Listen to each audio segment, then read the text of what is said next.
they're just an amazing group of people. And I just love them and respect them, and for the help that they've given to manifest as someone that has lost so much, but is so willing to give. That's different. And they really taught me what forgiveness was really about. And when I asked them, I'm like, how could you forgive somebody that did all of these things? And their thing was, look, in order to move forward, we have to forgive. And moving forward is what they've done.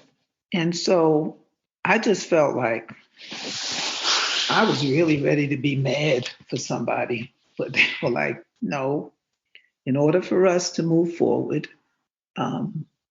we have to forgive. And we no longer consider ourselves hootsies and tootsies, but we consider ourselves to be Rwandans as one people. So that got my heart. So right now, this is my third visit. I've been here for almost a year. And as my sister said, I'm a dirty old stay out. You don't know how to come home. I'm like, I am home. You know, there's that scripture in the Bible, kind of modified by me, that says, in my father and mother's house. Well, it says in my father's house. I added mother, because y'all ain't in there by yourself, you understand? But in my mother and my father's house, there are many mansions. And so in those many mansions, I can have more than one. So my mansion is in Ghana, and my mansion number 2 is in Rwanda, and then mansion number 3 is in Tanzania. So, you know. So let's talk about Rwanda. Some questions I have and others want to know: what is the cost of living there? Is it affordable? That's one of the other questions that our members are wanting to know, our listeners. Mm-hmm. Well, when you say affordable, I mean, y'all are making it in America. If you can make it in America, you can make it here in terms of, you know, the dollar value in Rwanda is very close between the Rwandan franc and the US dollar. Okay. There's not a big gap. Okay. Say, for example, for $100, I get 96 point something Rwandan francs. Some things are expensive and some things aren't. It's just like this lady that I met. She's retired. She gets a Social Security check, and her rent is $350 a month, okay, for a beautiful place. Beautiful, okay? So it depends on what you want. You definitely have to have something in your pocket, because whether it be Rwanda or Ghana, Africa, they're not welfare states. And, you know, I've had ministers, presidents to say, when we talk about our wanting to come home to Africa, and, you know, the question is, well, what is it that Africa can do for me? And the thing is, the answers have been like, well, listen, we can't afford to take care of anybody else because we're already trying to take care of the people, our own people. What we're looking for, yes, we want you to come, but we want you to come. We want you to be able to help. Okay. We can't take care of anybody else because we have to take care of our own.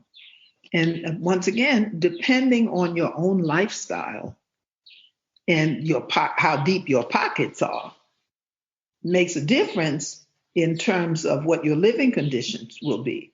Now, if I was living in America based on what I get, because, well, I am retired, supposed to be, I'd be homeless. I literally would be homeless in America, okay? So it's possible to be able to live good, okay? Rwanda is one of the easiest places that I know of, and I haven't been everywhere in the world, but I've been around. one of the easiest places to register your business, to do business. Rwanda is looking for people to come in to help to continue the development, to be contributors to Rwanda. Okay. And so more and more people escape. I call it an escape. When you get out of America, you are escaping, looking for something better. Okay. The Great Escape. That's what my husband and I had a sign up that said Project Exodus. We following Bob Marley's Exodus movement of the people, right? I'm out. So I always call it an escape, okay? And it's escaping to something better. So that's how Rwanda is. I mean, I got this beautiful apartment, and you would be really surprised at what I paid for being here. Okay. I mean, I ain't paying. It is nice. I mean, it is just nice. Yeah. I'm telling you. Yeah. Where you see a picture of my apartment? Oh, you must have seen Unapologetic Nomads. That's my family. You were showing me some of your house too, remember? When you Yeah, right. yeah. Was that my other house or That was this the is my other third house house? and that one. Yeah. I have moved 4 times in less than a year. Okay. And not because I wanted to move. You know, the first move, COVID got me thrown out of my house. Okay. They put everybody out of there. They had to take everything. And then my next place, they put me in a hotel, and I stayed in a hotel for about 3.5 weeks.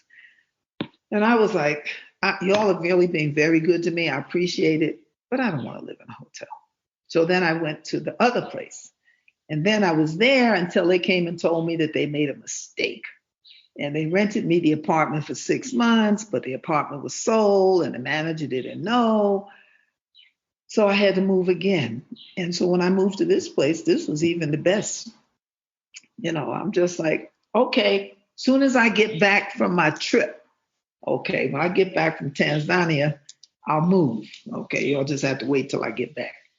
So yeah, you could live well in Rwanda. Yes. What is the climate like in Rwanda? Give us an idea of what's happening there in the country, Rain. economically. I mean, everything. Well, in terms of the weather is beautiful. I mean, early morning, it can be cold. Before noon, 11 o'clock is hot. When the sun goes down, it gets cool again. You know, the weather is conducive. There's no snow. Okay. We don't get no snow. We don't get hurricanes, you know, but we do get rain. Okay. And there's no water. There's no ocean. Yeah, you know, that, that's the only drawback that I have with Rwanda is that they don't have no ocean. That means I have to travel miles to the border of Congo where the river, you know, there I can go in the water, or a lake, but no ocean. That I miss that. So that's why when I was in Tanzania, I jumped into the Indian Ocean. It was wonderful, you know. But what was your other question about? Sure. So, economics, employment, what is that like there? And can we have some comparisons between Ghana, Rwanda, some of the differences? Well, the difference, you know, looking at Rwanda, Rwanda is the kind of country that other African countries, including Ghana, could learn something from. Okay. 60% of the parliament is female. Okay. Government mandate, I understand, is that 35% of the workforce must be women. And you can see that when you go to construction sites and different places. Women are in hard hats, women are mixing cement, women are farming, You name it, they're there. Okay. Then the streets are so clean that you can eat off of them. You don't see garbage. You see people around, you know, the place looks like a garden, the entire country, most of it. I travel from Kigali to the border of Congo, and I have to be very honest, I saw so little trash. And then they have a system whereby once a month, including the president, everybody is out cleaning their environment. And when, other than that month, you see people sweeping the streets, picking up trash. That's what they do. So it's hard not to want to be in that kind of environment.